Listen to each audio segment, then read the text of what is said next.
What is the largest battle of antiquity? Welcome to Collapse, where history changes forever. Today, we travel back in time to a battle that sealed the fate of the ancient world, Gaugamela, a name etched in the dust and clamor of combat, a theater where the audacity of a king overturned the legacy of a mighty empire. Alexander the Great carved his legend there, breaking the Persian power and paving the way for a new era. Amidst lightning charges, strategic feints, and a clash where every moment weighed on history, Macedonia no longer just defies, it shapes its reign over the world. But before setting off on a new adventure, make sure to like the video and subscribe to the channel so you don't miss anything. Thank you and safe travels.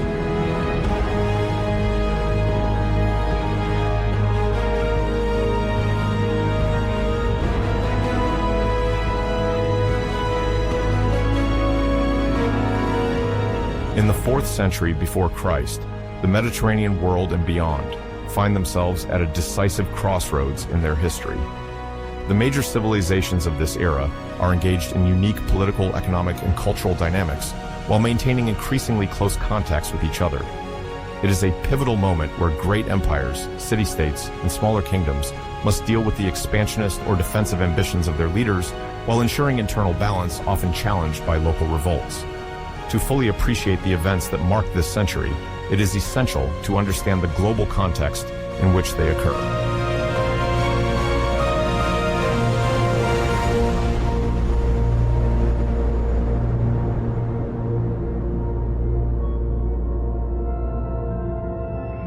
The Achaemenid Persia, founded by Cyrus the Great in the 6th century before Christ, extends in the 4th century over a vast territory that covers, at its peak, Asia Minor, modern-day Turkey, the Iranian plateaus, parts of Central Asia, and even reaches the Indus Valley.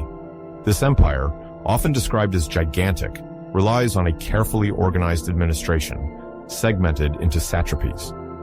The satraps, regional governors appointed by the great king, are responsible for collecting taxes and maintaining order, while ensuring the prosperity and loyalty of their province.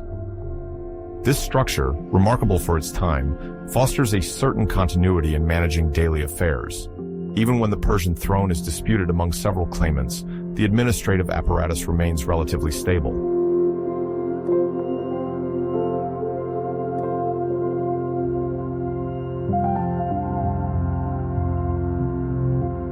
The armed forces of Achaemenid Persia, in turn, represent an assemblage of multiple subjected or allied peoples. Medes, Phrygians, Egyptians, Babylonians, and many other provincial contingents complement the core Persian infantry. This diversity, while a strength in terms of numbers, can sometimes generate cohesion or command problems, especially against more compact foes like the Macedonians will be in the future. Nevertheless, Persia boasts an uncommon logistical infrastructure to support large military campaigns, notably through the maintenance of roads and stations. The Achaemenid Empire is also recognized for its relative tolerance towards the beliefs and customs of conquered peoples, an approach that contributed to its longevity. Persian kings like Darius I or Xerxes built sumptuous residences, such as Persepolis or Susa, symbols of cosmopolitan power and unparalleled wealth, attracting artisans and architects from far-flung regions.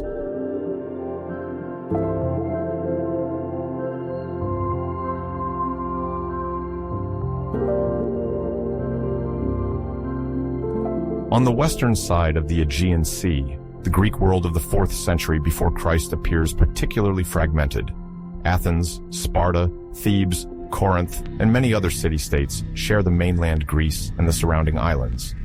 Each of these cities has its own constitution, currency, and body of citizens.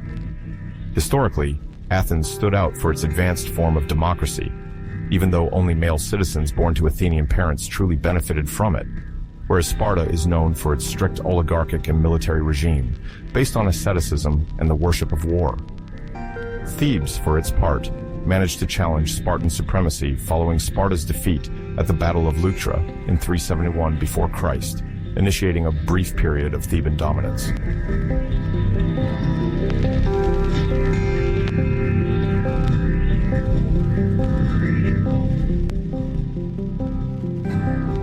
This constellation of city-states went through several notable wars during the 5th century and the early 4th century, among which the Peloponnesian War between 431 and 404. Before Christ, a long conflict primarily opposing Athens and Sparta.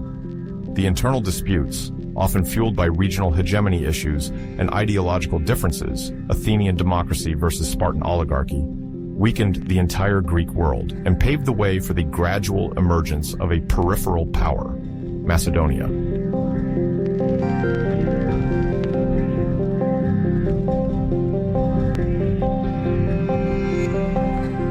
At the same time, India is presented as a vast subcontinent composed of kingdoms and principalities of varying sizes. Among these, Magadha, located in the Ganges Valley, has stood out since the 5th century before Christ as one of the most powerful kingdoms of northern India. Magadha is often cited for its administrative advancements, its art of war, and its commercial contacts with territories further west. By the 4th century, a marked evolution is observed with the establishment of local dynasties seeking to extend their domination or protect their borders against the conquering endeavors of other rival kingdoms. Within these political entities, the hierarchy is sometimes governed by strongly entrenched caste structures, which influence the social life of millions of inhabitants.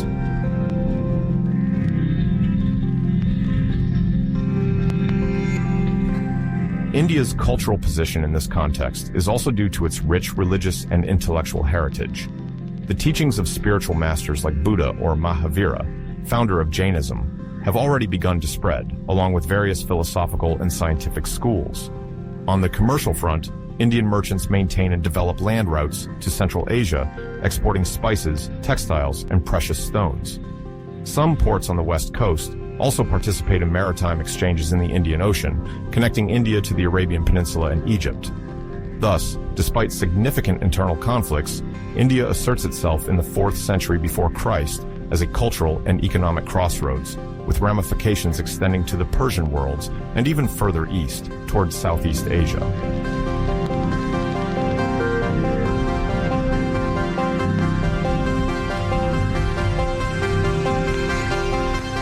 Meanwhile, 4th century before Christ China is torn between several major rival states, in a period that later historians will call the Warring States period, which extends from 475 to 221 before Christ.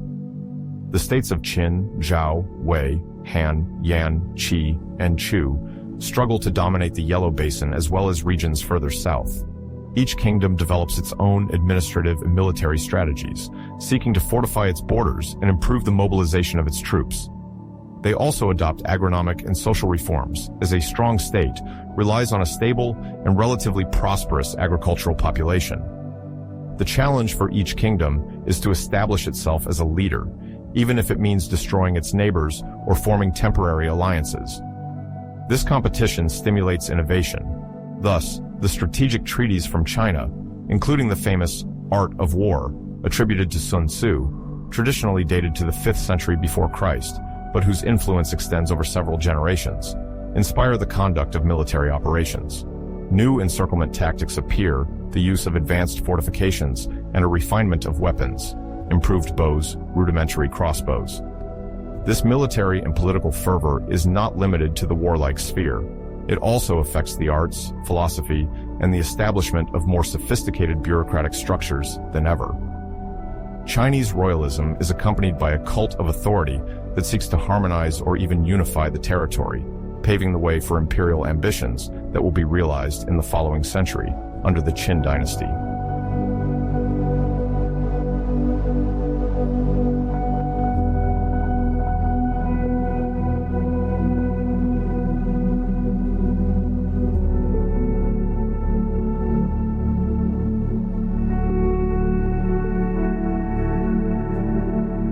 Outside of these major centers, the 4th century, before Christ, also sees the flourishing of more or less organized societies in the Arabian Peninsula and Western Europe.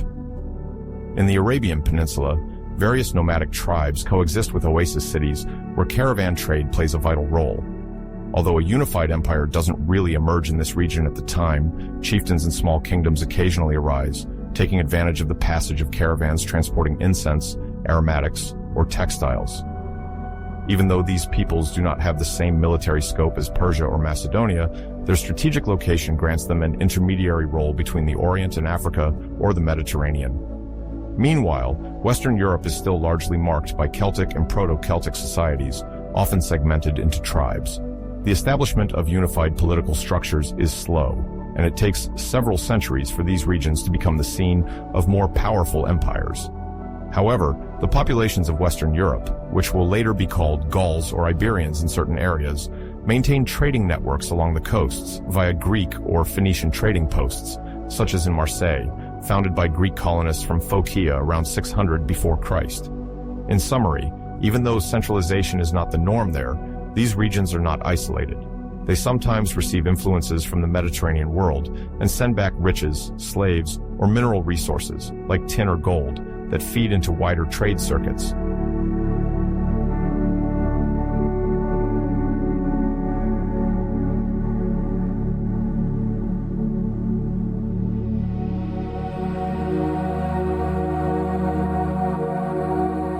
From the beginning of the 4th century, there is a continuous play of alliances and conflicts among the established powers. The Greek world, for example, is a real laboratory of oppositions, where Athens, Sparta, Thebes, and sometimes other cities compete for hegemony. Persia, on the other hand, seeks to maintain its grip on Asia Minor by supporting this or that Greek camp according to its interests. At the same time, India remains a space where various kingdoms rise and fall, seeking to dominate the Gangetic Plain or to monitor the strategic passes leading to present-day Afghanistan. In China, the warring states engage in a relentless competition, where each victory or defeat alters the overall balance. This generalized rivalry does not stop at the battlefields. It also manifests in the quest for cultural prestige, in the construction of grand edifices, and in diplomacy. Missions of ambassadors or merchant informants multiply, as knowing one's neighbor's intentions and forging links with potential allies becomes crucial for the survival of each state.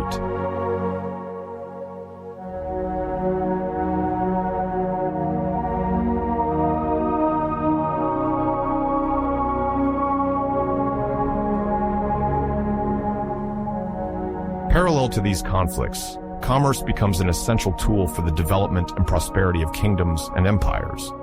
The Persian royal road, maintained and perfected by the Achaemenid rulers, connects Sardis in present-day Turkey to Susa in Persia, facilitating not only the movement of goods, but also that of royal couriers and officers.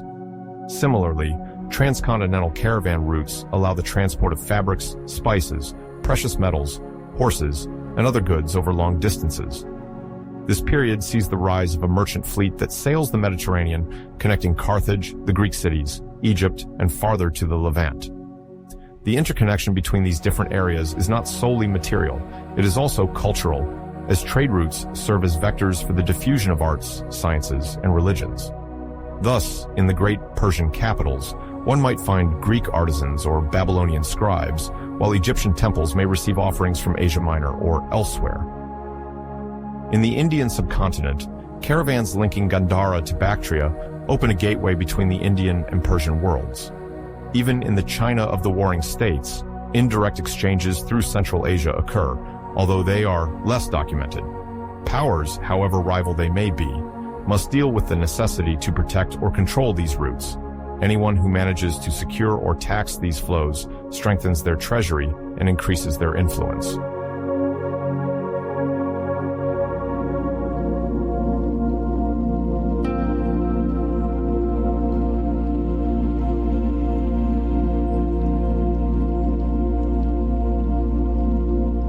In the middle of the 4th century before Christ, Macedonia transformed from a kingdom considered peripheral by the Greek city-states into an essential military power. This transformation is largely due to the reign of Philip II, who ascended to the throne in 359 before Christ. At that time, Macedonia did not yet have the influence of major cities like Athens or Sparta. It was essentially rural, and its political organization remained less centralized than that of neighboring cities. Yet, in a little over 2 decades, Philip II would bring his kingdom to the forefront of the Greek scene.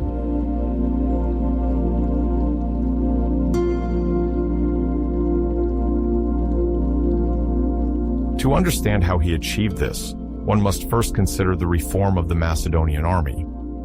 Before Philip, the Macedonian infantry consisted of rather disparate troops, lacking uniform equipment and strict discipline. Philip II, leveraging his experience as a hostage in Thebes during his youth, took advantage of his observations on Theban military tactics. He discovered the effectiveness of phalanxes and heavily equipped troops there.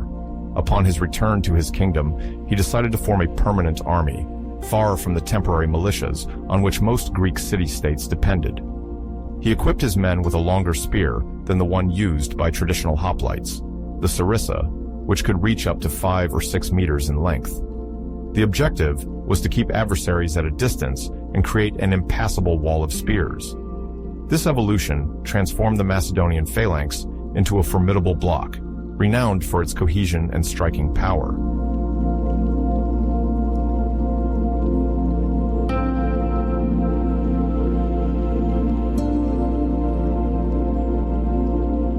In parallel, Philip II paid particular attention to the cavalry, believing that it could play a decisive role in battles. He established a cavalry of companions, the elite of Macedonian warriors, reputed for their bravery and equipped with sturdier armor than those of other cavalry units of the time. This force, used for frontal charges or to exploit gaps in the enemy line, became a major strategic asset. The evolution of armament and the gradual professionalization of the army allowed Macedonia to be constantly ready for combat, which was not the case for most Greek cities, often relying on peasant soldiers mobilized in emergencies.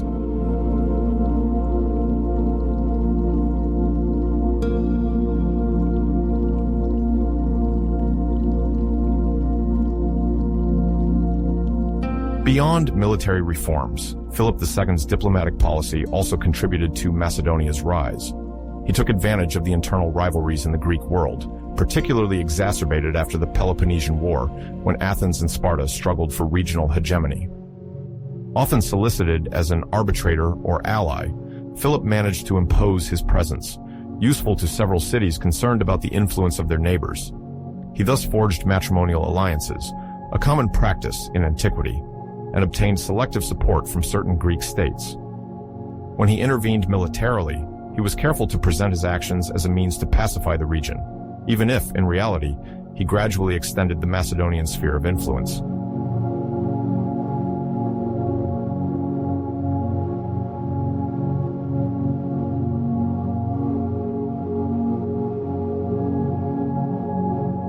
The League of Corinth, founded in 337, before Christ under Philip's aegis, embodies the consecration of this emerging power.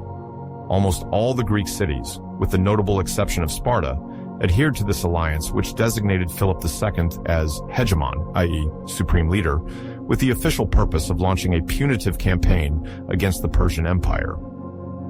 At the time, the memory of the Persian Wars, early 5th century before Christ, remained vivid in Greece, and the idea of avenging past Persian pillages was appealing. In reality, Philip II saw in this project the possibility to legitimize his leadership in Greece and pursue a more ambitious expansion. The invasion of Persia, then one of the world's largest empires, appeared as a unique opportunity to showcase the newly acquired Macedonian military power while rallying the majority of the Greek cities behind him.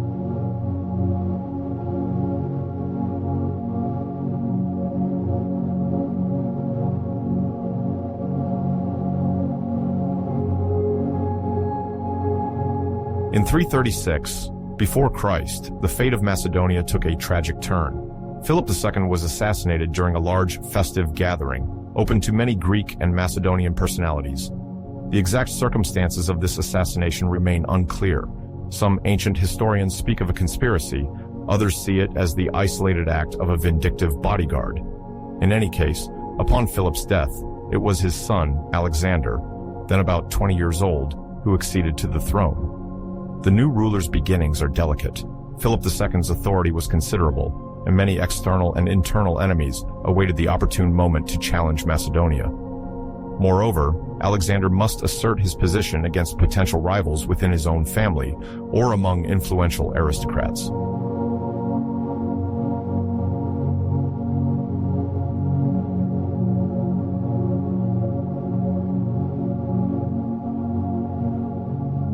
However, Alexander's personality quickly imposed itself. Trained by the philosopher Aristotle, he possesses not only a solid Greek culture, but also a resolutely strategic mind. He surrounds himself with loyal advisors, often veterans who served his father, and presents himself as the legitimate continuer of the Macedonian work. One of his first acts of government is to act firmly against the Greek cities that might have considered Philip's death an opportunity to regain their full independence. Thus, when Thebes, one of the main cities of Boeotia, rises to break the Macedonian alliance, Alexander responds with extreme vigor. He marches on Thebes and quickly subdues it. The city is largely destroyed, and the brutality of the repression leaves a lasting impression. This act serves as a warning to all of Greece. Any attempt at revolt against the new Macedonian authority will be sanctioned with the same determination.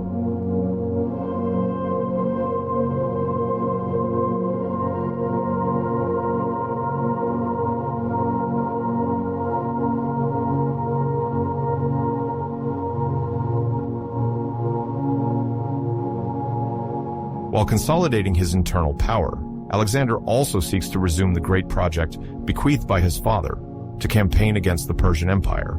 He presents himself as the avenger of Greece, advocating for a pan-Hellenic crusade. The Greek cities, already suitably intimidated, do not have the means to oppose this plan. They are encouraged to provide military contingents and accept Alexander as the designated leader of this expedition. The young king is now ready to cross the borders of Asia Minor and measure his forces against those of Darius III, the Persian great king.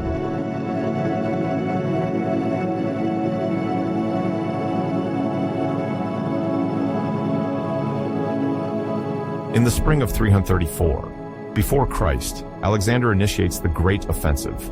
He crosses the Hellespont, the strait now known as the Dardanelles, between Europe and Asia Minor. This passage is highly symbolic.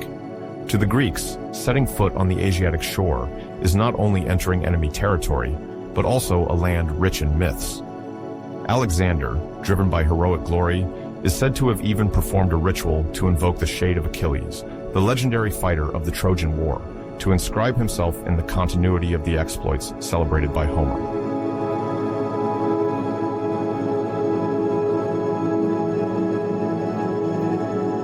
The first great confrontation occurs as soon as he enters Asia Minor, during the Battle of the Granicus in 334 before Christ.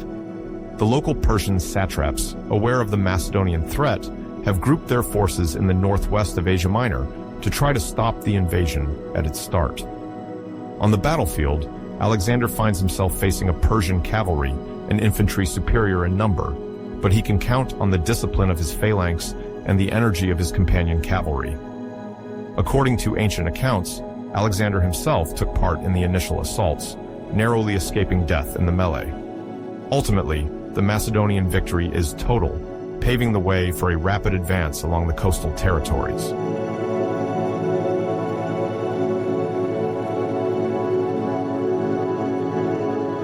This initial clash plays a fundamental psychological role. On one hand, it demonstrates the quality of the Macedonian army. On the other hand, it weakens the morale of the Persians, who realize the scale of the new threat. Even before facing Darius III in person, Alexander shows the Greek world and local populations that Macedonia is not just another conqueror, but a military power capable of annihilating regional Persian armies without much difficulty.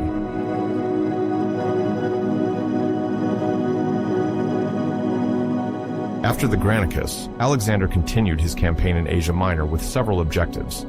Firstly, he wanted to secure his supply lines. He thus undertook to subdue or rally the coastal cities, often along the Aegean Sea or on the Mediterranean littoral. The idea was to control the ports, thereby ensuring the army constant logistical support from Greece and the nearby islands. Furthermore, Alexander knew that these cities, sometimes tyrannized by a Persian governor, could welcome him as a liberator. He fully exploited this role, often presenting himself to the local populations as one who came to abolish exorbitant tributes and establish a climate more favorable to their interests.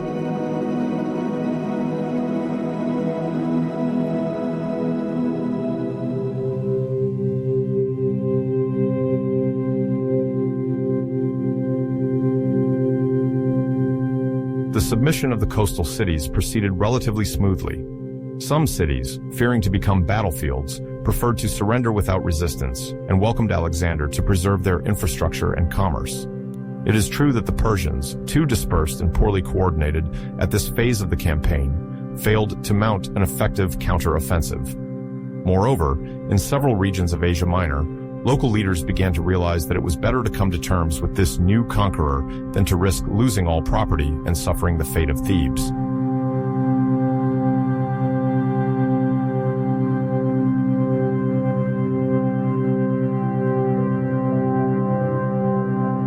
Meanwhile, Alexander integrated advisors and strategists from these newly conquered territories into his operations, notably calling upon their skills in logistics, topography, and local negotiations. This skillful policy of cooperation helped avoid some rebellions and reduce the need to leave too large garrisons in conquered areas.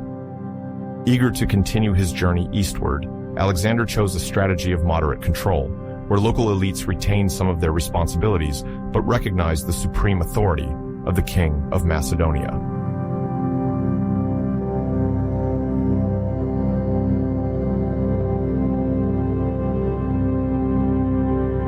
A clever strategist, Alexander continued his advance towards the southeast of Asia Minor. It was at Issus in 333 before Christ that he faced Darius III, the ruler of the Persian Empire, for the first time. This encounter marked a crucial stage, as Darius III, realizing the severity of the situation, decided to personally lead a formidable army to crush the Macedonian intruder. Estimates of the strength of the two armies vary according to sources, but there is no doubt that the Persians were far superior in numbers. Yet, the rugged terrain of Issus limited the mobility of the massive Persian army. Conversely, Alexander benefited from the cohesion and discipline of his troops, maneuvering in a coordinated manner.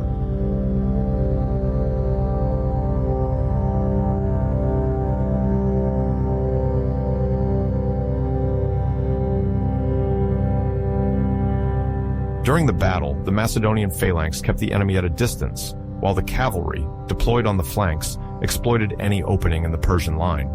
The combat was fierce, and Darius III himself seemed to be in trouble when he lost control over some units, taken by panic.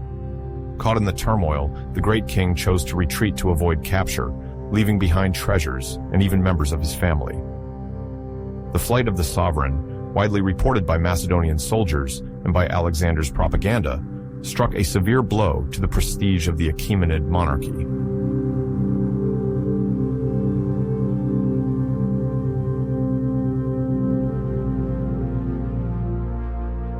On a psychological level, this resounding victory reinforced Alexander's aura of invincibility. In the Persian camp, the effect was the opposite. Material losses were colossal, and the morale of the troops was undermined by seeing their king abandon the battlefield. Cities and satraps, hitherto undecided, were more inclined to side with the victor. Issus thus laid the foundations for the continuation of the Macedonian conquest towards the Levant and Egypt, strategic regions that Alexander intended to seize to definitively undermine the naval and financial power of the Persian Empire.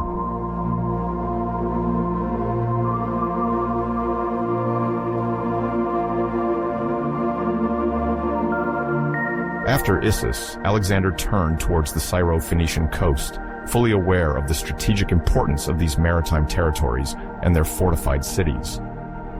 In Antiquity, the Levant was a major commercial crossroads connecting the Mediterranean to the inner eastern lands. The city of Tyre, in particular, was known for its solid island fortress.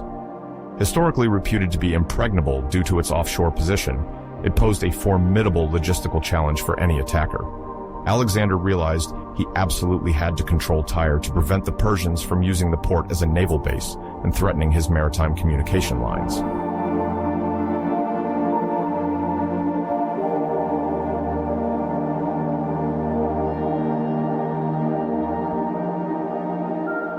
The siege of Tyre, begun in 332 before Christ, proves to be long and costly.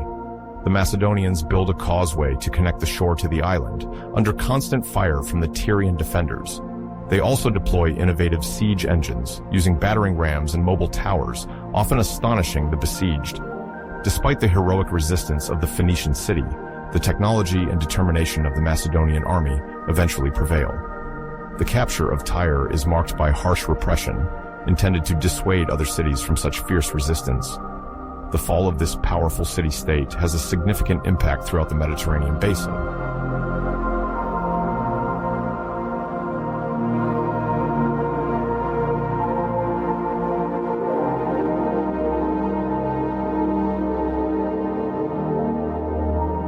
Gaza, too, offers notable resistance. A fortified city located near the coast, it controls important trade routes with Egypt. Once again, Alexander employs formidable siege techniques, using towers to breach the walls and destabilize the defenders. As in Tyre, the city eventually yields, and its leaders pay a heavy price for delaying the Macedonian advance. These successive victories demonstrate Alexander's versatility. Not only does he excel in pitched battles, but he also knows how to conduct difficult sieges, adapt to the challenges of the terrain, and innovate in the art of siege warfare, known as poliorcetics.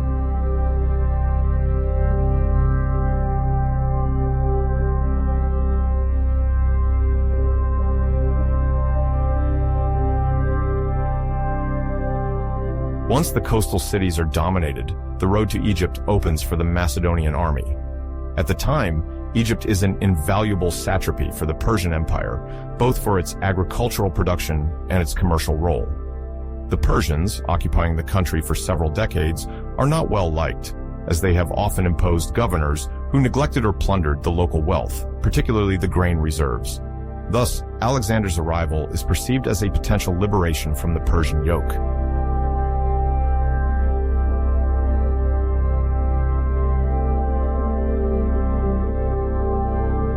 The gates of Egypt open practically without major combat. Alexander is welcomed in Memphis and receives the homage of many local dignitaries. Wanting to ensure the loyalty of the population, he undertakes a journey to the Siwa oasis in the Libyan desert, where the oracle of the god Amun is located. According to tradition, the oracle recognizes Alexander as the son of Zeus Amun, which grants the conqueror an almost divine legitimacy in the eyes of many Egyptians, accustomed to venerating their pharaohs as living gods. This moment reinforces Alexander's sacred image, always eager for legends and divine signs.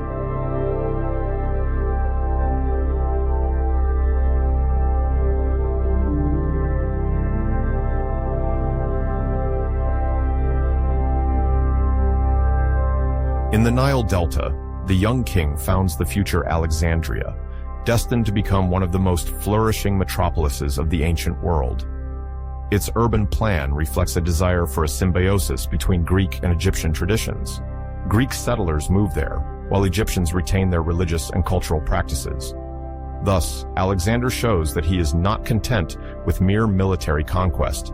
He also shapes the political geography, founding cities that will serve as hubs for trade and administration.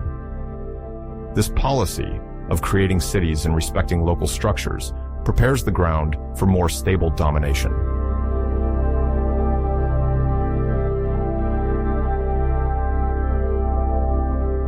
After securing the Levant and Egypt, the king of Macedonia turns once again to the east, ready to confront Darius III for a second time, but this time in the very heart of the Achaemenid Empire.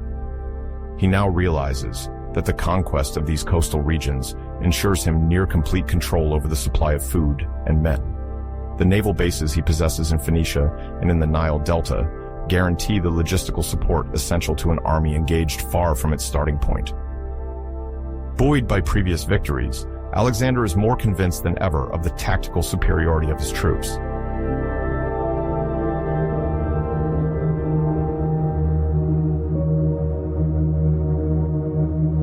The gathering of troops requires complex coordination. The Macedonian contingents, reinforced by Greek volunteers and sometimes by soldiers from local populations, regroup in Phoenicia before heading northeast. Alexander, obsessed with the idea of a decisive victory, ensures the cohesion of his officers and the continuous training of new recruits. He regularly inspects the equipment to ensure sarissas and armors are in perfect condition.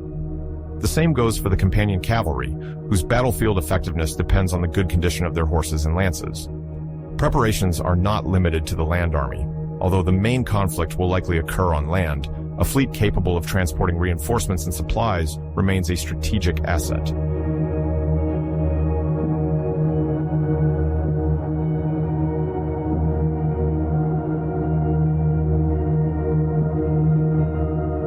In parallel, the mobilization of financial resources is a crucial issue. Waging a prolonged conflict over 1,000 kilometers from his territorial base requires significant means. Soldiers and pack animals must be fed, communication routes maintained, and officers rewarded to keep their loyalty. The treasures seized in conquered cities, whether in Phoenicia, Syria, or Egypt, proved decisive in financing the continuation of the campaign. Alexander also relies on the Greek cities, of which he is the hegemon. They pay contributions to support the War of Liberation against Persia. Moreover, the agricultural and artisanal prosperity of Egypt, now under control, provides an economic base to continuously supply the Macedonian army.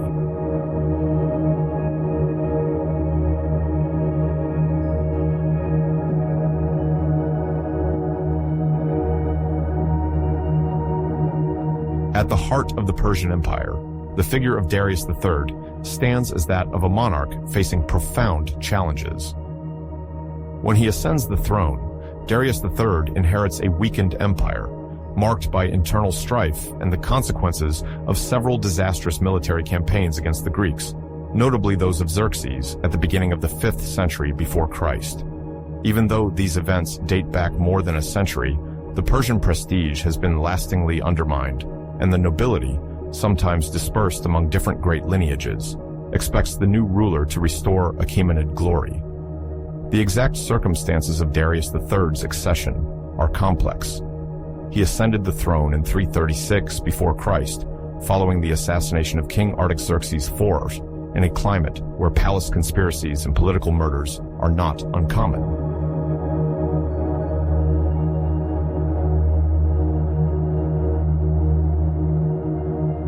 Darius III quickly finds himself under the scrutiny of those who see him as a parvenu king, lacking the sacred aura of his predecessors. Although he comes from the royal lineage, some powerful aristocrats believe that he has yet to prove his worth on the military front and that he does not yet exercise uncontested authority. Furthermore, the Achaemenid tradition, which highlights the image of a monarch as the protector of multiple peoples, implies a heavy responsibility, ensuring both the security of the borders and the satisfaction of local elites in order to maintain the cohesion of this vast ensemble. From the first defeats against Alexander, especially in the Battle of the Granicus and then at Issus, the question of Darius III's legitimacy arises with greater acuity.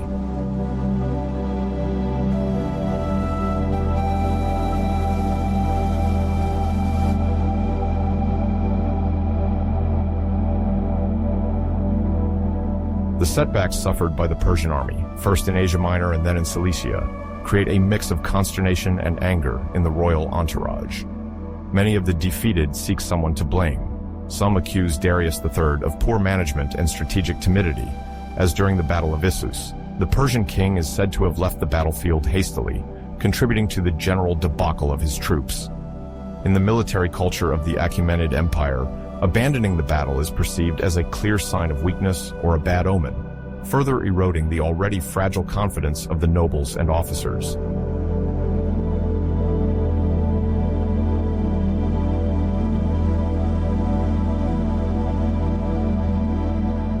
Within the high Persian aristocracy, there is fear that these military failures may undermine the political foundation of the empire.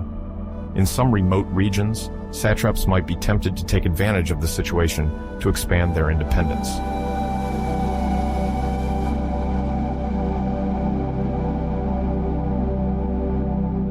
Nevertheless, the Persian aristocracy does not entirely disintegrate.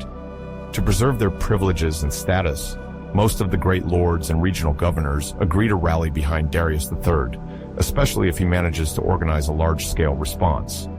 The satraps, aware that their power depends on the imperial framework, also do not desire a sudden collapse of royal authority that would expose them to the Macedonian conquest.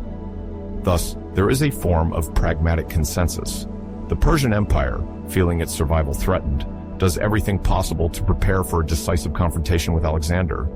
However, the most dissatisfied factions still try to take advantage of the confusion. posing a constant risk of betrayals or plots against Darius III, especially if the next major battle were to end in another defeat.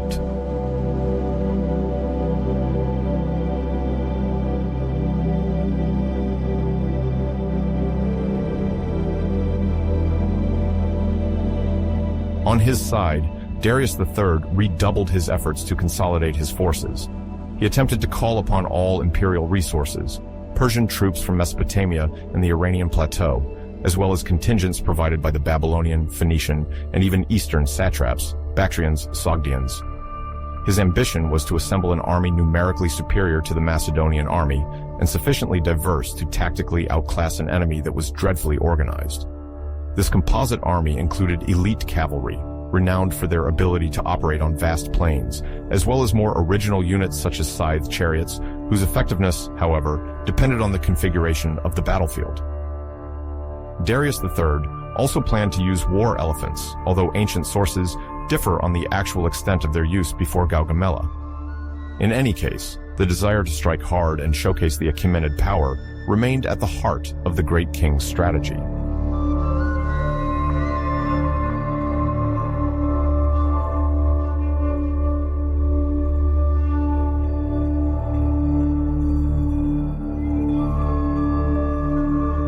In the middle of the year 331, before Christ, after several significant setbacks against the Macedonian army, Darius III realized he needed a large-scale strategy to put an end to Alexander's advance.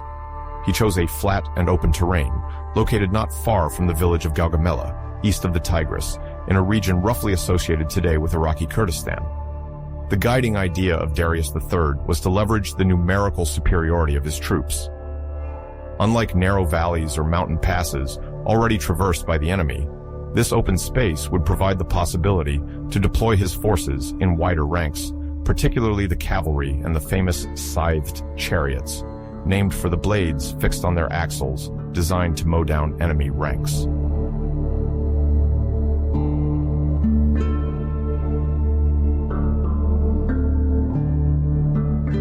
Darius III was fully aware of Alexander's growing reputation. He also knew that another defeat would ruin his credibility with his satraps, the powerful governors who administered the provinces of the empire. He therefore chose a tactic suited to the configuration of forces, placing his units in a vast space to maximize the effectiveness of Persian mobility and prevent the Macedonian phalanx from capitalizing on its famous compact mass effect. Another advantage of a large plain lay in the possibility of exposing the adversary to lateral attacks and encirclement maneuvers. Darius III hoped that the numerical difference in his favor would be enough to crush the Macedonian army. To further optimize his plan, he ordered engineers and soldiers to level certain parts of the terrain in advance to remove natural obstacles and prepare the charge of the chariots. This measure aimed to prevent the wheels from getting stuck or hitting large rocks, which would have reduced one of Darius III's greatest military assets, his shock technology, carried by these fast and deadly vehicles.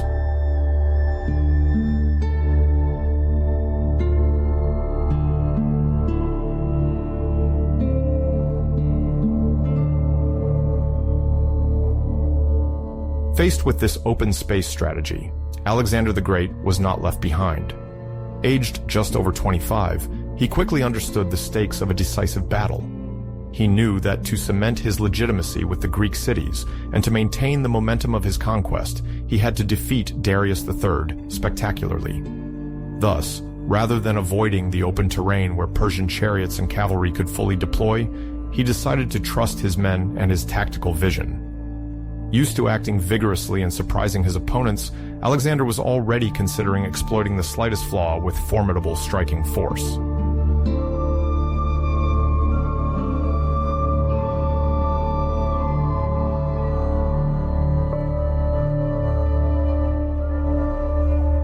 His main assurance lay in the exemplary discipline of the Macedonian phalanx, formed by his father Philip II and perfected by his own efforts.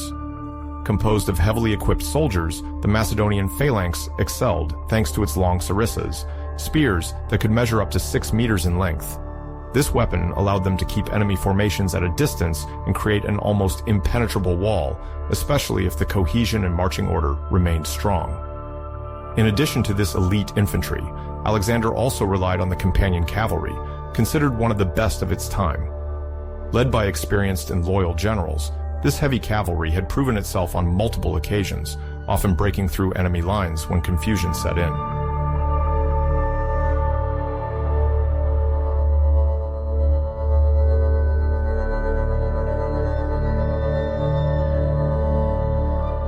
Alexander hoped to provoke a frontal confrontation in which he would force the Persian army to disperse over a wide area, thus creating opportunities for a breakthrough. In the eyes of the young king, the key to victory was not just to overwhelm the enemy through brute force, but to perfectly coordinate the phalanx, the hypaspists, elite infantrymen protecting the link between the cavalry and the phalanx, and the cavalry on the wings. This tactical flexibility would become the master weapon to counter the scythed chariots and the sheer number of Persian soldiers. By betting on discipline, responsiveness to orders, and the cohesion of his formation, Alexander intended to outmaneuver Darius III, who relied almost entirely on the initial impact of his shock units and his numerical mass.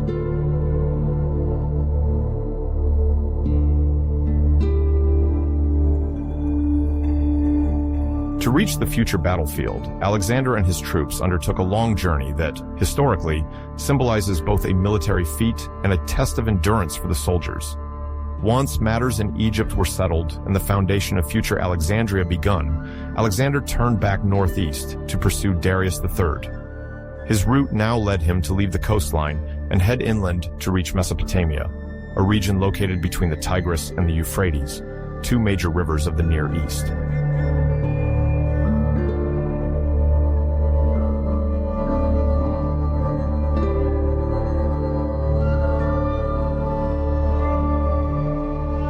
This entire march into the Asian continent posed numerous challenges.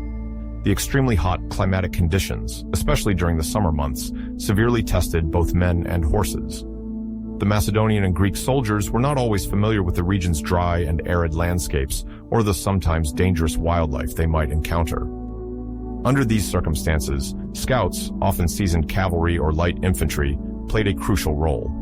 Their mission was not limited to finding the best paths or water points. They also needed to gather tactical information on possible ambushes and identify in advance the terrain favorable to battle.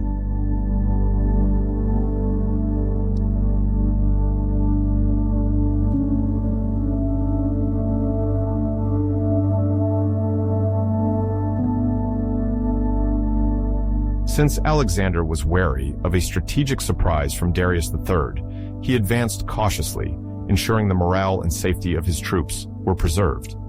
The scouts also monitored any enemy presence in the vicinity. They regularly reported on the movements of the Persian columns or suspected troop gatherings in the region's cities. This intelligence method, very advanced for the time, allowed Alexander to adapt his route day by day. Many historians highlight Alexander's particular attention to logistical preparation, rationed water distributions, adjusted marching hours to avoid the most intense heat, and regular setting up of camps to limit the soldiers' fatigue. Indeed, after long months of campaigning, physical and psychological wear could undermine the cohesion of an army, even one motivated by the prestige of following a young, victorious conqueror.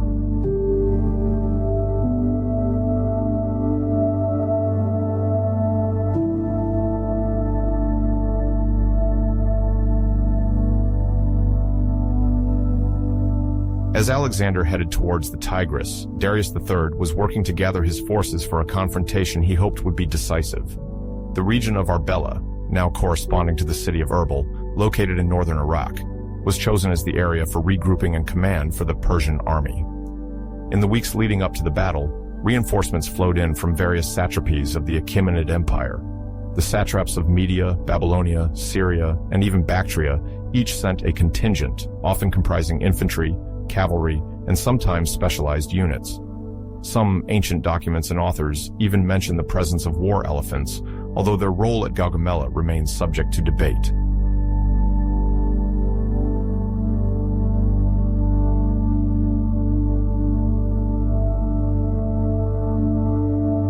What is certain is the ethnic and cultural diversity of the troops gathered by Darius III: Persians, Medes, Babylonians, Bactrians, Scythians, and other peoples of Central Asia. This heterogeneity demonstrated the wealth and extent of the Persian Empire, but also created communication and coordination problems. The unified command was fragile, as each contingent had its own officers, combat techniques, and military traditions.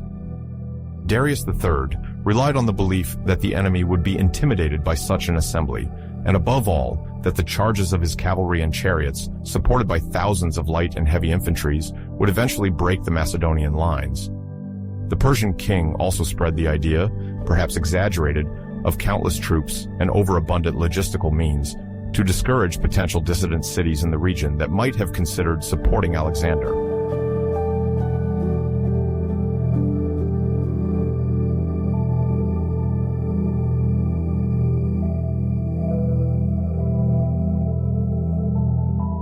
Strategically, Darius III also wanted to ensure that the supply for his army would be guaranteed before and during the battle. Deposits of grains, fodder, weapons, and ammunition for the archers and slingers were set up around Arbela and along the main thoroughfares. These logistical precautions were essential to maintain an army which, according to some estimates, could count more than 100,000 men. All these preparations were part of a dynamic of escalation. Darius III was betting on a large-scale show of force to crush the enemy's morale. Ancient historians report that many in the entourage of the Persian king saw in this ultimate battle the opportunity to restore the honor of the great king.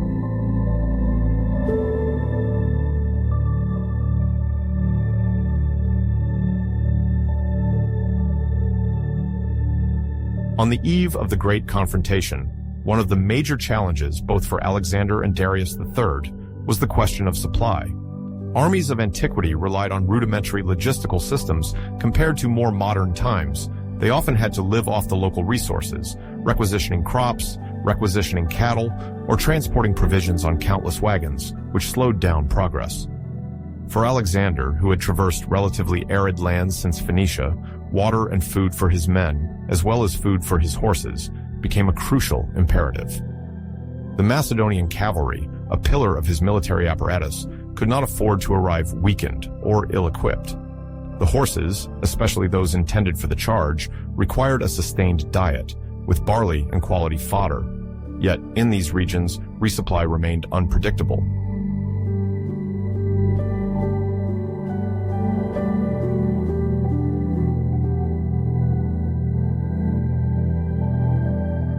For his part, Darius III had to deal with the mobility of his large army.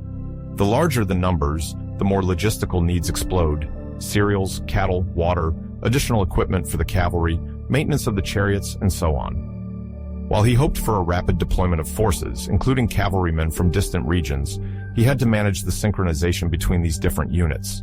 Each cavalry detachment came with its own horses, and sometimes even with chariots. To avoid shortages, Darius III ordered that vast stocks be accumulated near the site of Gaugamela. However, with the presence of such diverse troops, some from regions already partially devastated by previous campaigns, competition for resources increased. Divergences could arise among officers, each contingent seeking to preserve its own men and beasts before the battle.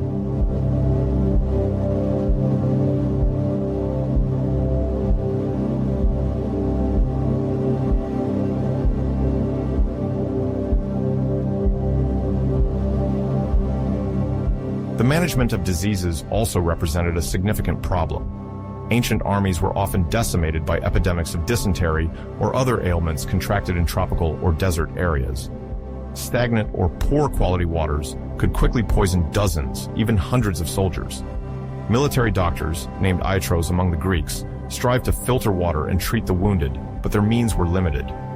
In the Macedonian army, Alexander paid great attention to the advice of his medical entourage, ensuring his camps were placed in more sanitary locations. Meanwhile, among the Persians, the multiplicity of units and the breadth of the empire sometimes made coordination on the health front more complicated. All of this, on the eve of a crucial battle, heightened the tension weighing on the two great protagonists.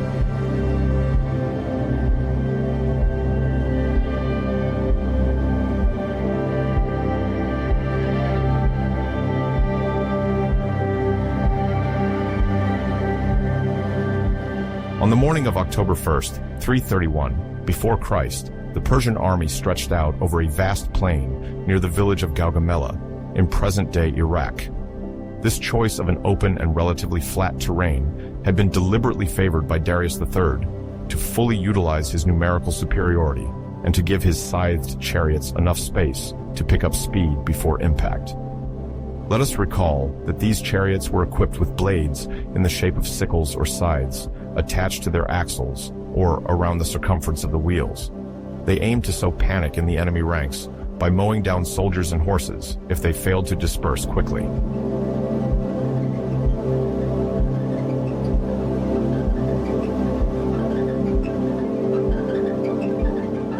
Regarding the infantry, the Persian formation grouped forces from multiple satrapies and nations subject to the Achaemenid Empire. In the front rank, there were often lighter contingents equipped with bows, slings, or javelins, meant to harass the opponent before the main clash. Behind, aligned in denser formations, stood groups of heavy Persian and Median infantry, themselves reinforced by Greek mercenaries who had chosen to fight for Darius, either out of interest or economic necessity.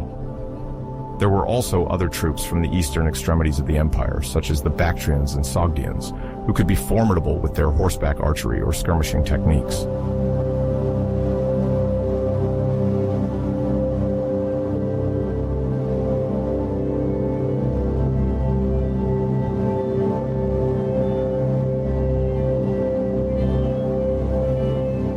Darius III himself, aware of the importance of appearing at the heart of the battlefield to maintain his soldiers' morale, stood in a ceremonial chariot rather than on a war horse, following Persian royal rites. Surrounded by his personal guard, he sought to inspire confidence, as the presence of the great king was a strong symbol of unity for this extremely diverse army. His guard, an elite group often called the Immortals in some sources, was renowned for its training and total dedication. It was responsible for defending the sovereign, but also for taking the initiative if the opportunity for a counterattack arose. On each side, high-ranking officers from the Persian aristocracy prepared to quickly relay orders or engage in encirclement maneuvers based on enemy movements.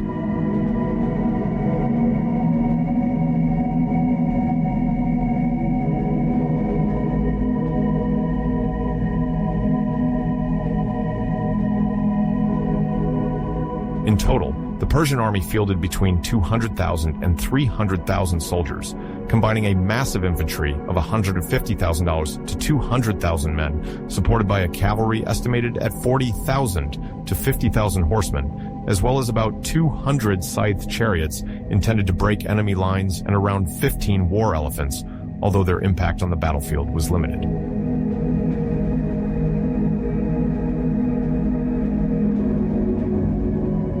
Facing this impressive Persian formation, Alexander III of Macedonia, more commonly known as Alexander the Great, decided to use a deployment pattern that had already worked for him in previous battles, like that of Issus in 333 before Christ. In the center, he placed his Macedonian phalanx, considered the backbone of his formation. Composed of soldiers wielding the long sarissa, the phalanx formed an almost impenetrable wall when advancing in tight ranks. Thanks to iron discipline and sustained training, these infantrymen could advance together without leaving gaps, ensuring a formidable and stable offensive front.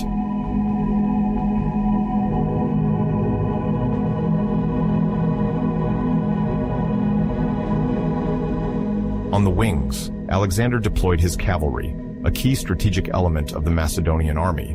On the right of the formation, he placed his companion cavalry, also known as hetairoi, an elite unit composed of heavily armed cavalrymen trained to perform complex maneuvers at a gallop. Alexander, as was his custom, personally commanded this right wing, as he favored the hammer tactic, piercing a critical point of the enemy line before closing the grip on the remaining enemy troops. On the left wing, the Thessalian cavalry, renowned for its discipline and courage, completed the formation. This cooperation between different cavalry regiments and the light infantry attached to the flanks aimed to secure the phalanx's maneuvers.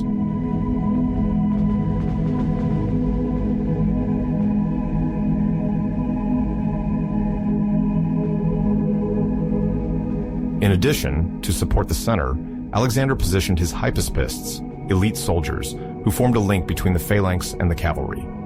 These troops, more mobile and more heavily equipped than most other infantrymen, often played the role of Alexander's close guard, both on the battlefield and during campaigns. The hypaspists could quickly occupy threatened positions or exploit breaches at the decisive moment. In Alexander's vision, this tactical flexibility allowed for responding to the unforeseen conditions of such a vast battle. Despite the Macedonian numerical inferiority, the discipline, training, and coordination of each unit had to compensate for the overwhelming Persian superiority in numbers.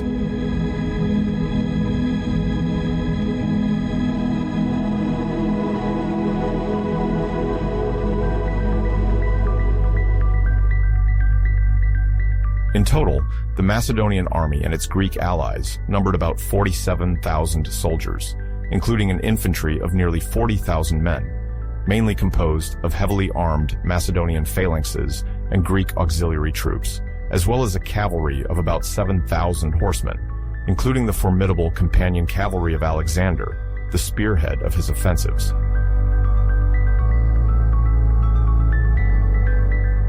As soon as the two armies were within visual range, Alexander ordered the companion cavalry, deployed on the right, to advance diagonally, as if to shift towards the enemy flank. The main objective of this movement was to lure the Persian cavalry out of their initial position and entice them to pursue the Macedonians towards a part of the terrain favorable for quick maneuvers. This tactic, which can be described as a feint, also aimed to create an opening within the Persian ranks, or, conversely, to fragment their battle line by prompting them to act prematurely.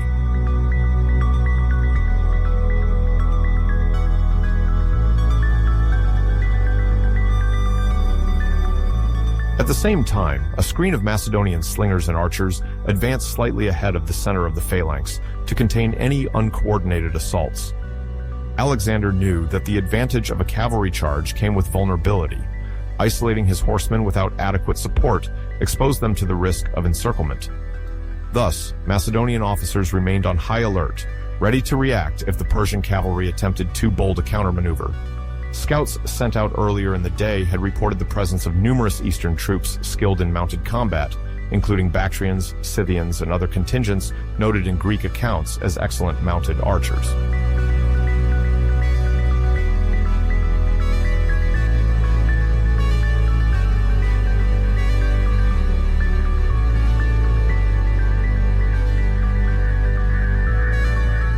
In orchestrating this maneuver, Alexander also sought to divert Darius's attention.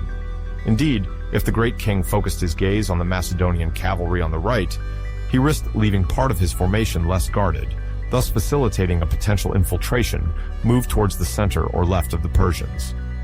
Alexander's reputation as an outstanding tactician, already firmly established, rested on his ability to alternate between frontal attacks and more subtle maneuvers. This initial move, although it might seem like a simple lateral shift, constituted a crucial phase, as it initiated the momentum of the battle and directed the Persian response towards a specific area.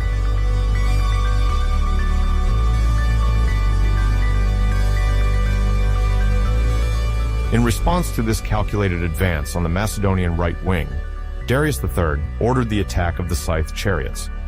The teams tasked with driving these chariots were to charge in a straight line or obliquely to create breaches by crashing into the enemy phalanxes. However, their effectiveness still depended on the Persians' ability to maintain a stable front and ensure that these chariots did not collide with their own troops. The drivers, often recruited from seasoned cavalrymen or soldiers from noble Persian families, knew they were risking their lives with each charge, as a skid or poorly controlled collision could prove fatal.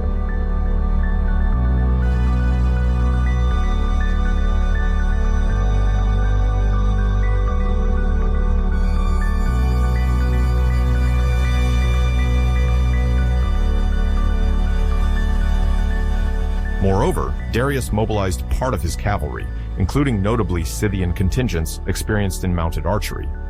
He was aware that by engaging these horsemen on the wing, he attempted to counter the Macedonian movement and push the companions to accept a frontal battle or retreat to a less favorable area for them.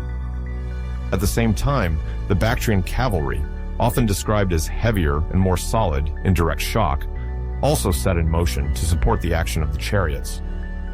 Darius hoped that by deploying his fastest cavalry units and his scythed chariots, he could not only contain the opposing initiative, but also break the morale of the phalanx at the center, which might start to worry upon seeing attacks coming from multiple sides.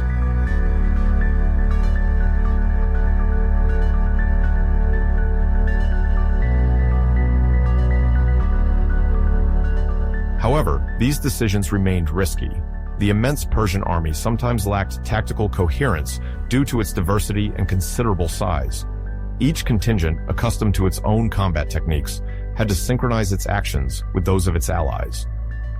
Darius III, positioned well to the rear to coordinate and for his personal safety, depended on messengers to convey his orders. In the turmoil of the battlefield, execution speed often proved slow. The chariots, although formidable on a psychological level, needed perfect synchronization with the cavalry to exploit the disruption created. Any lag or delay in reaction could compromise the charge and render these machines vulnerable to the Macedonian counterattack.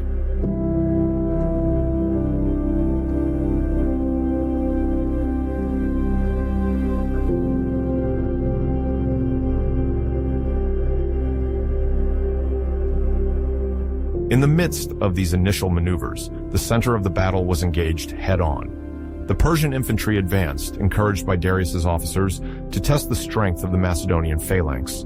The tightly packed ranks of the Macedonians, divided into several taxiais, tactical units of the phalanx, had to withstand successive shocks while maintaining their alignment.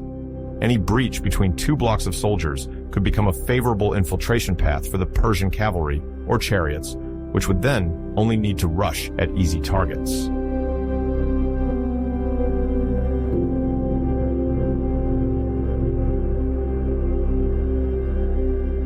The Persian warriors sought to take advantage of their numerical superiority by launching several simultaneous attacks, thus forcing the Macedonians to mobilize their reserves in multiple sectors at once. The Persian archers, placed at the rear, tried to dominate the airspace by launching volleys of arrows to hinder the enemy's advance and potentially sow confusion in the very orderly setup of the phalanx. Even well protected by large shields and the close coordination of their ranks, the Macedonians had to remain constantly vigilant. The 6-meter spears, although advantageous at medium range, could become a handicap if an opponent managed to engage in close combat.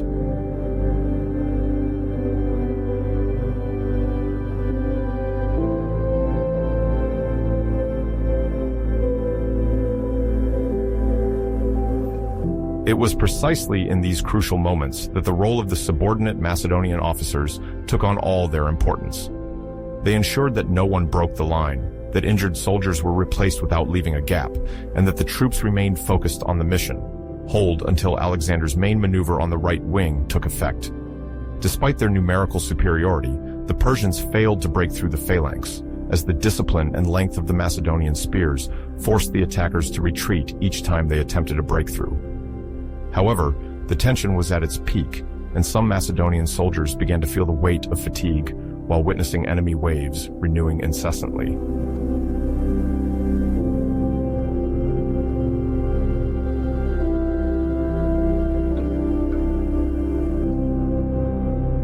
As the engagement raged at the center, and the Persian cavalry was already partially fixed by the companion cavalry or by maneuvers on the Macedonian left wing, Alexander decided the decisive moment had come. He noticed a flaw in the Persian setup, likely left by the scythed chariots' attempt to circumvent or penetrate the Macedonian lines. This breach was located in an area where the Persian infantry could not properly reform, possibly due to misunderstanding between various ethnically diverse contingents. Alexander, at the head of his elite cavalry, charged to exploit this weakness.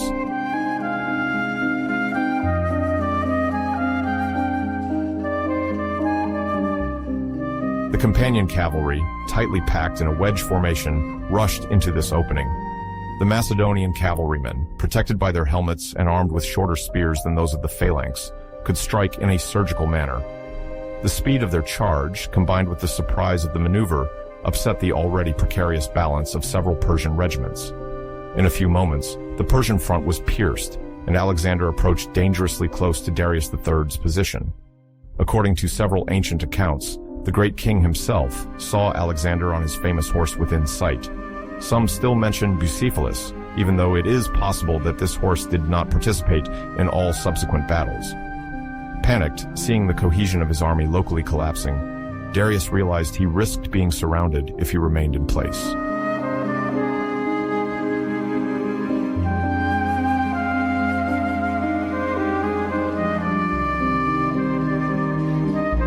Darius's reaction, under the threat, was to leave his chariot and seek to retreat to avoid capture or death. This gesture, understandable from a logic of preserving the sovereign, had a disastrous impact on the morale of the Persian troops. In the ranks, the king's flight was perceived as a seal of defeat. The soldiers still fighting at the center or on the wings, enduring the pressure from the Macedonian phalanx and the relentless pursuit from the cavalry allied with Alexander, then lost hope of reversing the course of events. The psychological shock was immense. If Darius was already retreating, nothing seemed able to stop the Macedonian advance.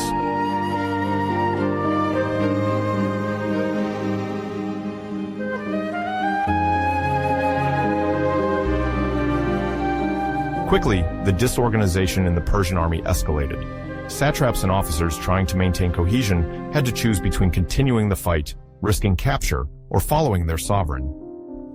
In the haste, several units fled in a disordered manner, sometimes colliding and losing their equipment.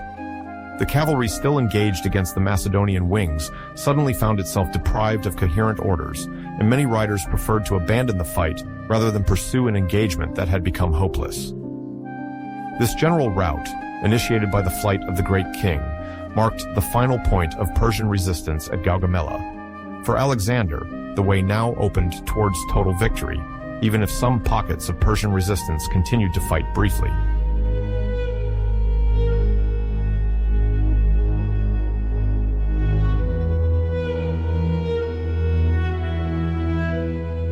In the hours that followed, the Battle of Gaugamela officially ended. The Persian army, deprived of its supreme command and struck in its morale, ceased to put up any significant resistance. The most prudent modern estimates evaluate these losses between 25,000 and 50,000 dead. The scythed chariots, which Darius had paraded with great pomp at the beginning of the confrontation, ultimately proved less decisive than hoped. Many were neutralized by the rapid reaction of the Macedonian light troops, or got stuck in the confusion of the battles.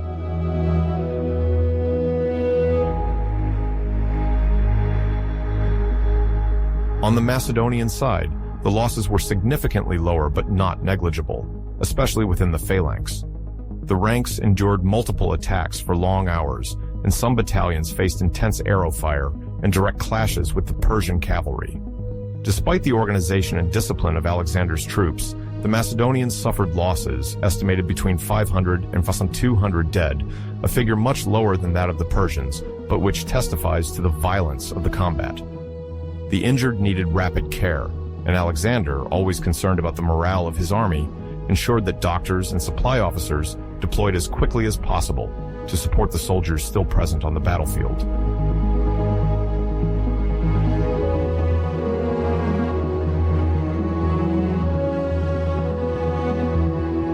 After the Persian army's retreat, Alexander and his officers turned to the recovery of the spoils, a crucial financial stake in ancient warfare. The Persians, fleeing in haste, left behind substantial materials, weapons, armor, horses, gold coins, as well as tents overflowing with provisions and various equipment.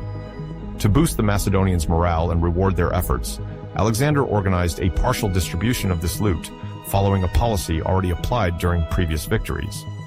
This approach consolidated his popularity and greatly motivated the troops, making them understand that each victory was worth not only for glory, but also for the prosperity of everyone.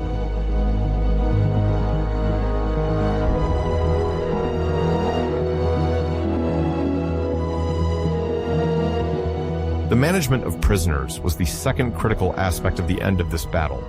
In the Persian army, many soldiers captured or left wounded on the field came from different satrapies. Not all had a deep attachment to the Achaemenid sovereign. Some willingly became servants or auxiliaries in Alexander's army. Others, considered potentially dangerous, were placed under good guard, often in cities already secured by the Macedonians along their route. Alexander, a shrewd diplomat, preferred to avoid gratuitous violence, He favored a policy where local populations were spared and where those who surrendered could hope for a certain clemency. He sought to show that he intended to pose as the new master of the Persian Empire without destroying its administrative structures or provoking fierce resistance.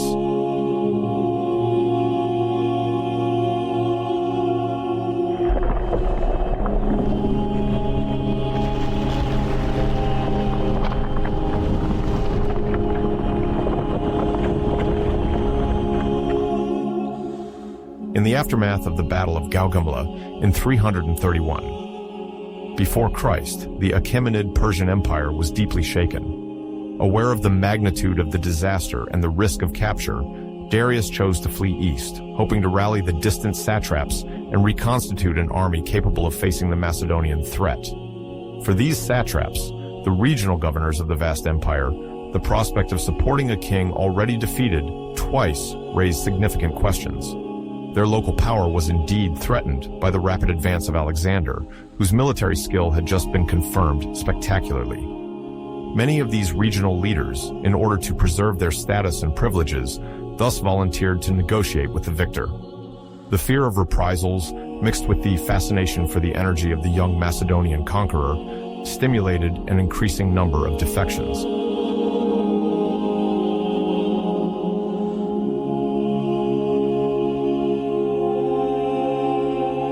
In the months following Gaugamela, the progressive collapse of the Achaemenid Empire manifests as a form of decay of central authority. Certainly, Darius III theoretically remains at the head of the empire, but his ability to unite Persian forces is severely compromised. Each satrap now decides alone on the course of action to take. Some prefer to surrender or deal directly with Alexander, even offering military aid to hasten the Macedonian conquest. Others, more attached to the old order, briefly consider organizing a resistance. However, without general coordination and strong imperial authority, they fail to halt Alexander's advancing troops.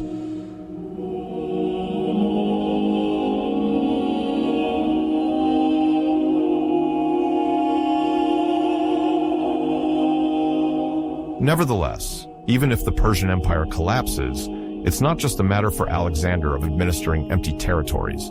He must convince millions of subjects to cooperate with the new ruler.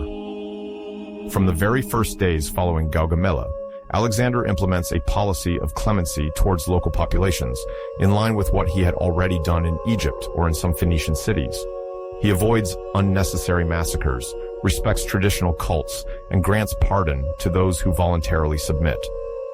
This attitude, in contrast to the brutal reprisals the vanquished could expect in the ancient world, leads many communities to accept the new order.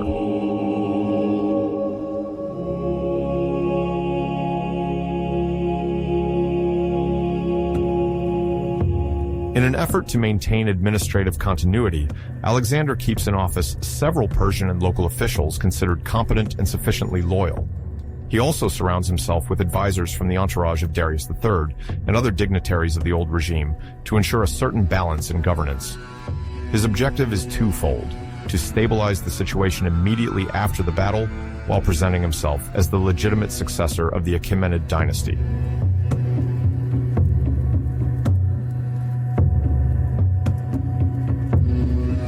At the same time, Alexander develops a strategy of cultural integration, which later culminates in the organization of mixed marriages between his officers and the Persian aristocracy.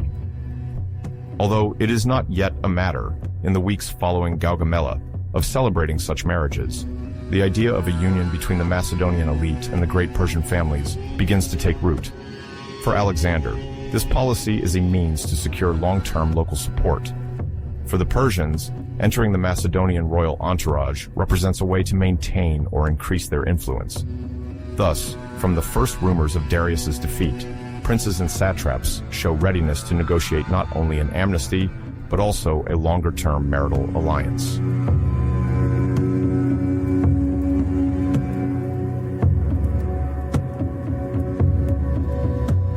The military dimension of the aftermath of victory is not limited to consolidating the terrain. In the ancient world, a triumphant conqueror must prove that he manages to eliminate the defeated sovereign.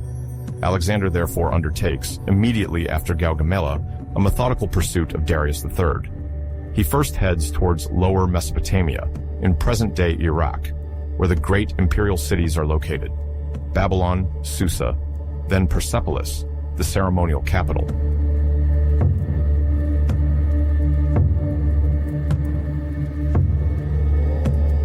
Babylon, cosmopolitan and rich, falls under Macedonian control at the end of the year 331. Before Christ, the citadel opens almost without a fight, as the local elites, weary of the successive wars, prefer to welcome Alexander as a liberator.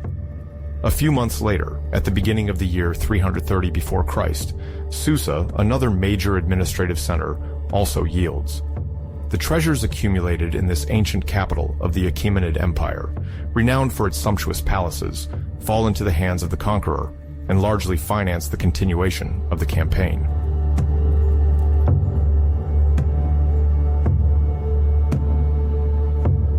The fall of these great urban centers accelerates Darius III's flight to the Iranian plateau.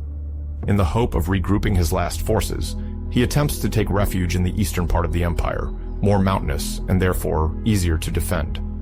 Alexander, thanks to the mobility of his cavalry and specialized infantry, the Macedonian phalanx, pursues him relentlessly. Testimonies suggest that the summer of 330 before Christ marks a turning point.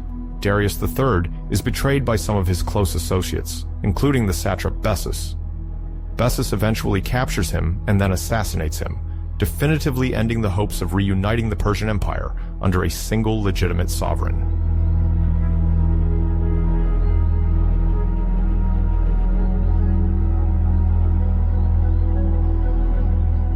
With the death of Darius III, Alexander is now, in the eyes of the Macedonians, as well as many Persians, the new King of Kings. However, to consolidate this title, he must establish a solid administration in the conquered territories. Drawing inspiration from the structure established by the Achaemenids, he appoints satraps, that is, regional governors. In some cases, he keeps Persians in office who have pledged allegiance, believing that these individuals, familiar with local customs and practices, can contribute to a peaceful transition. In other provinces, he prefers to place loyal Macedonians or Greeks, whom he considers more reliable for managing strategic or recently troubled regions.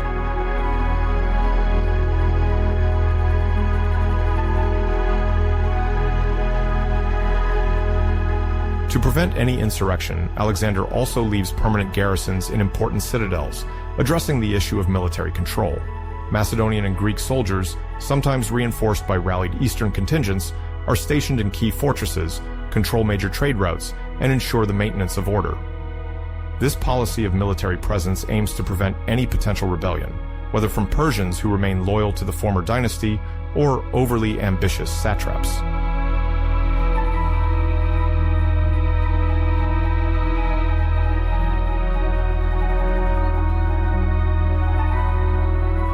Alexander's administrative action is immediately accompanied by a desire to exploit resources from the conquered cities. Babylon, an important commercial crossroads, is transformed into a logistics center. It is here that the army's next marches are decided, and the taxes collected from local elites are recorded. With these secured revenues, Alexander can adequately pay his soldiers, settle mercenaries recruited along the way, and finance the pursuit of conquests eastward to the gates of Central Asia. By the end of 331 before Christ and throughout 330 before Christ, the conquered horizon thus gradually expands, further sealing the fall of Achaemenid authority.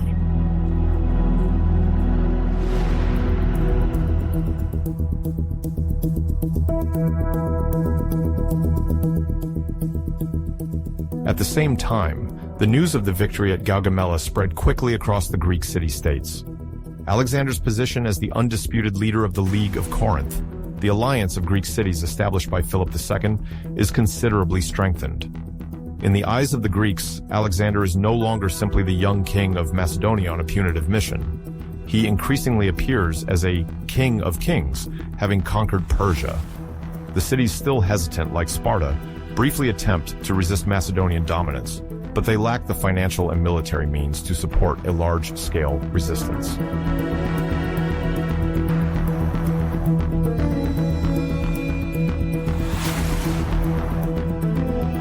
Shortly after Gaugamela, Sparta indeed seeks to rally other cities to its cause. citing Greek freedom threatened by Alexander's overwhelming power. But the vast majority of Greeks, sensing that Persia will never again be a possible recourse, refrained from such a project. Alexander, informed of this plot, and despite his distance, sends firm messages. Any rebellion will be severely suppressed. Attempts at insurrection, therefore, remain limited, and while the king continues his victorious march in Asia, mainland Greece stabilizes under Macedonian hegemony.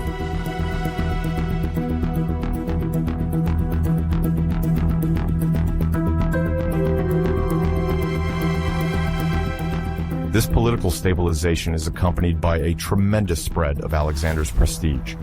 Already after his initial victories, he had encouraged the writing and circulation of accounts, glorifying his exploits. His principal official historiographer, Callisthenes of Olynthus, accompanies him on the battlefields and reports, almost daily, the triumphant march across the Persian Empire. Callisthenes, a nephew of Aristotle by marriage, and cultivated in the great Greek tradition, thus composes a chronicle where Alexander is presented in almost heroic terms, a worthy heir to the heroes of the Iliad and the Odyssey.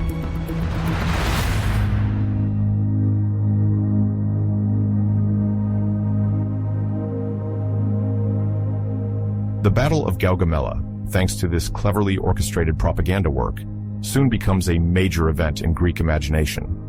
Merchants and travelers returning from Asia share their own testimonies, marveling at the gigantic size of the Persian army, telling of the tactical daring of the young Macedonian king. In the public opinion of many cities in the Aegean Sea, Alexander thus rises to the rank of a living legend. It is even whispered that, thanks to the protection of Athena or the support of Zeus, he was able to defeat the largest empire the Greeks had ever faced.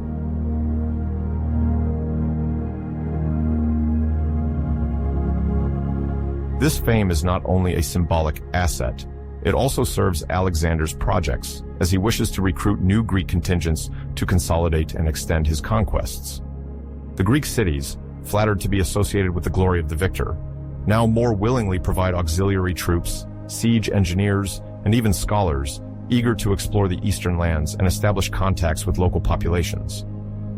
Meanwhile, the treasures brought back from Persia, gold, jewelry, precious textiles, circulate in the Aegean world, enriching the cities and contributing to a climate of economic expansion.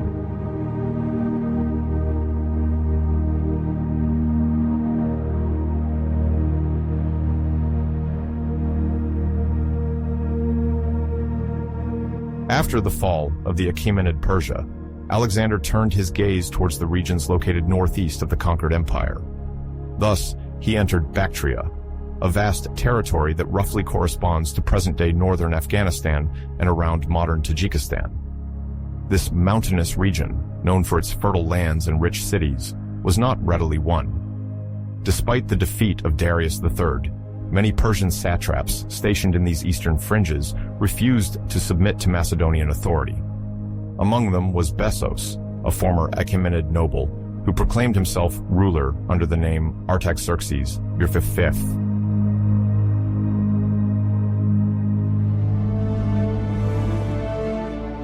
The local resistance was all the more intense because Bactria had always been a difficult frontier area to control.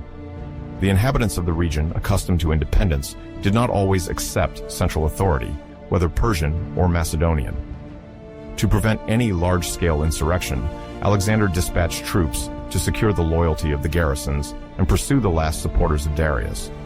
In this regard, he exploited the efficiency of his light cavalry and the swiftness of his movements, relying on the experience already acquired during his previous campaigns.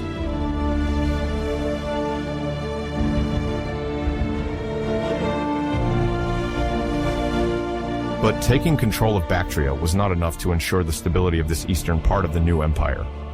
The next step was to penetrate Sogdiana, a vast land located further north along the middle course of the Oxus River, today the Amu Darya.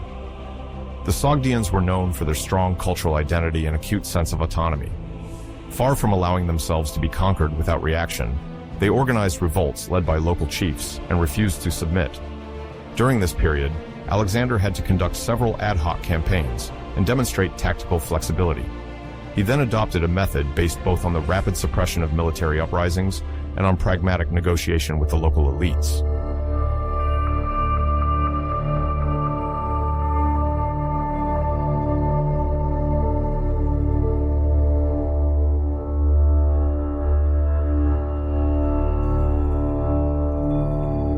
Aware that the allegiance of conquered peoples also depended on the integration of their customs, Alexander founded new cities, often named Alexandria, to assert his presence. These foundations had a triple objective.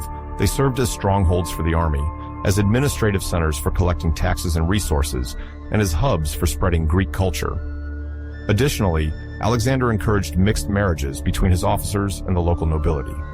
The most famous case is undoubtedly his own marriage to Roxana, daughter of a Sogdian nobleman, captured or encountered during the pacification operations. This union, sealed around 327 before Christ, was intended as much to mark Macedonian authority as to rally the Sogdian populations to his imperial project.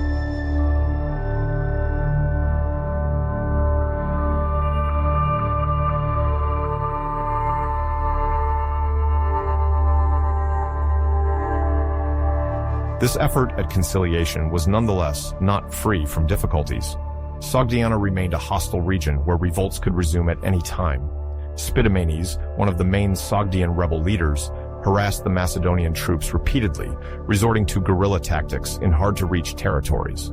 Alexander sent his best generals to regain control of the situation. After a series of exhausting skirmishes, Spidomenes was eventually eliminated, and his elimination facilitated the final submission of Sogdiana. Gradually, Bactria and Sogdiana integrated into the new political structure put in place, thanks to the installation of loyal satraps and the deployment of Macedonian garrisons. Thus, despite the fierce resistance of some factions, Alexander gradually established himself as the undisputed master of Central Asia.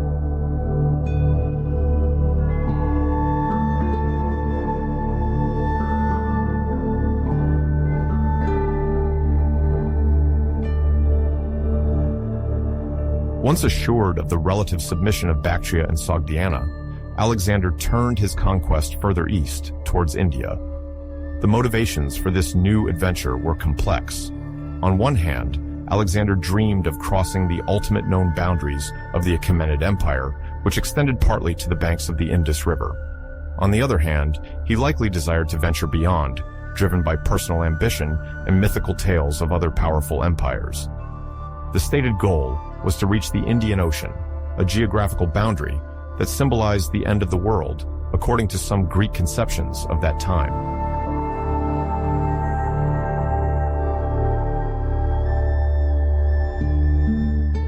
In 326, before Christ, Alexander crossed the Indus and ventured into Punjab, a region then divided among several local kingdoms, each ruled by its own sovereign. While some petty kings preferred to negotiate their surrender and ally with him, others resisted.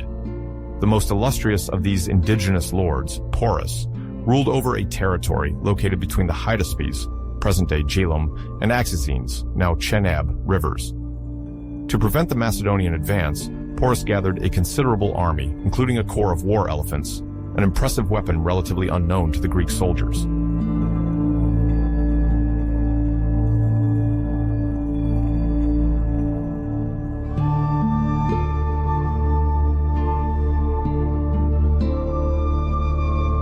The Battle of the Hydaspes, which took place in 326 before Christ, remains one of the most often cited battles, illustrating Alexander's tactical adaptability. Aware of the elephant's impactful power, he employed multiple diversionary tactics and attempted to cross the river in challenging locations, taking the enemy by surprise. In the melee, the Macedonian phalanx and elite cavalry managed to isolate some elephants and contain the rest of Porus's army. Despite his fierce resistance, Porus was ultimately defeated. However, Alexander, impressed by his bravery, retained him as the head of his kingdom as a vassal and ally, hoping to consolidate his authority in the region.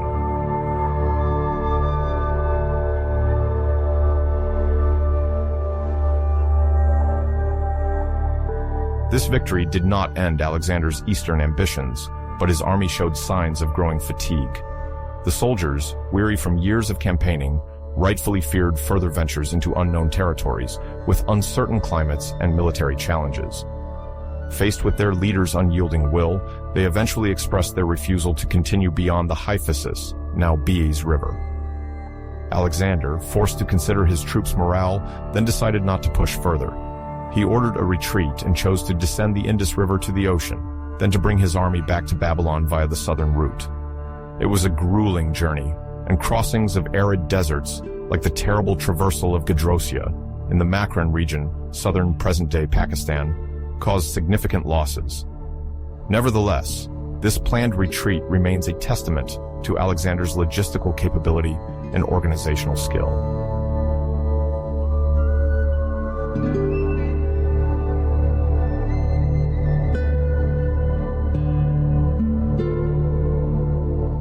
In 323 before Christ, Alexander arrived in Babylon, a city that had gradually become the nerve center of his empire.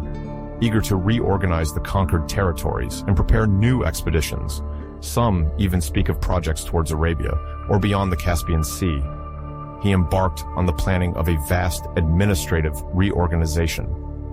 Yet, his plans were abruptly interrupted. At barely 32 years old, Alexander fell ill. Ancient testimonies vary regarding the exact nature of his illness. Ancient sources mention fever, pain, possible malaria, or an infection contracted during his numerous expeditions.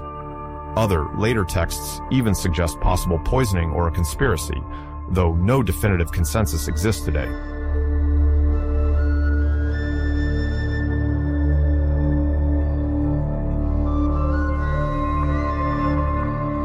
Contemporary accounts note that for over 10 days, Alexander's health rapidly deteriorated.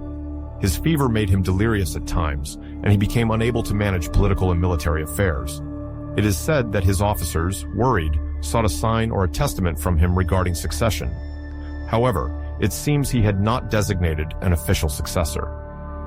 According to some traditions, when his close associates asked to whom he bequeathed the empire, he allegedly whispered, "To the strongest," or "to the worthiest."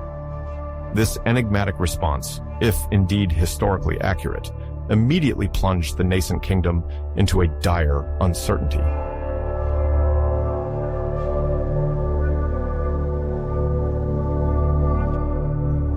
Alexandra died in June 323, before Christ, leaving behind an empire of unprecedented scope. His sudden death shattered hopes for a stable consolidation of these territories and opened the way to violent power struggles. Without an arbiter to unite all these freshly conquered provinces under a single scepter, the most powerful generals prepared to dispute the inheritance. On a human level, the death of the Macedonian king also marked a halt to the warrior enthusiasm that had driven the army to the banks of the Indus.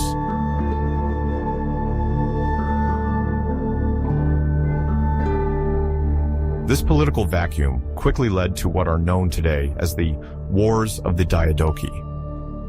The term Diadochi refers to the generals and close advisors of Alexander who sought to take control of the empire, or at least part of it. Among the major figures were Ptolemy, Seleucus, Antigonus the One-Eyed, Cassander, and Lysimachus.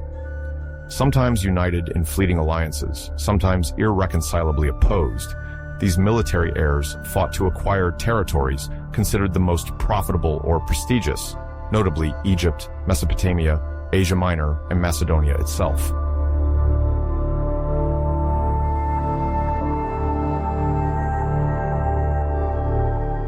Very quickly, the notion of a unified empire disintegrated. Through fierce negotiations and repeated battles, a geopolitical partition emerged. Ptolemy took control of Egypt and founded the Ptolemaic dynasty there, with Alexandria as its radiant capital. Seleucus took the majority of the Asian territories from Mesopotamia to Central Asia and established the Seleucid kingdom, whose capitals became Antioch further west and Seleucia on the Tigris in Mesopotamia. Antigonus the One-Eyed initially attempted to reconstitute an empire at the heart of Asia Minor, but his ambitions put him in conflict with other allied Diadochi. Cassander, on the other hand, took control of Macedonia and Greece, consolidating his power in Europe. Lysimachus ruled over Thrace and some adjacent regions, sometimes extending even into Asia Minor.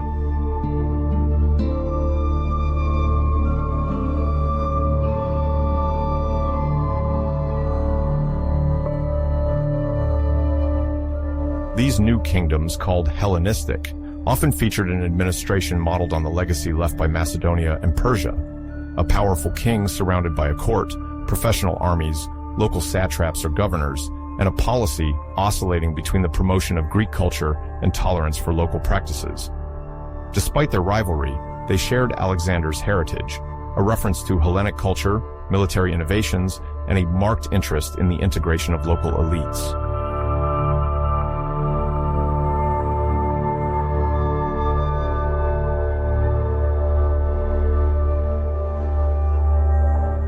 In Alexandria, Egypt, cultural mixing took on considerable scope. Under the Ptolemaic dynasty, the city became a cosmopolitan crossroads, bringing together Greeks, Egyptians, Jews, and many other populations. The famous Library of Alexandria and its adjoining museum symbolized the blossoming of a scholarly culture, blending Eastern and Greek traditions. The sciences flourished there, with scholars such as Eratosthenes, Callimachus, and Archimedes. Although he was from Syracuse, he traveled within the orbit of these centers. Major advances were made in areas like astronomy, mathematics, and literature.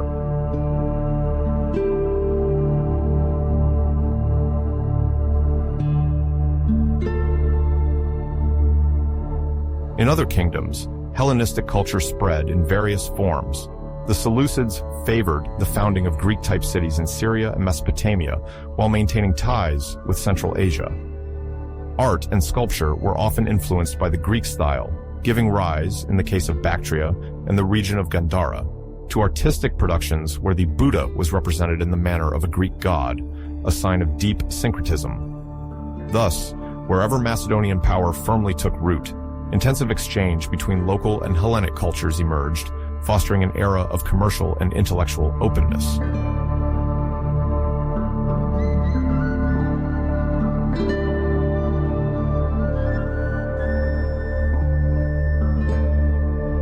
In Europe, the symbolic power of this cosmopolitanism also had lasting repercussions. Traditional Greek cities, such as Athens or Sparta, saw the emergence of new artistic and philosophical influences. Local elites, trained in Greek rhetoric, also familiarized themselves with Eastern thoughts, while Syrian, Phoenician, or Babylonian merchants settled in Aegean ports. It is this dynamic, which has been termed the oikoumene, meaning the inhabited community of the expanded Greek world, that characterizes the Hellenistic era, made possible by Alexander's expeditions and the consolidation by his successors.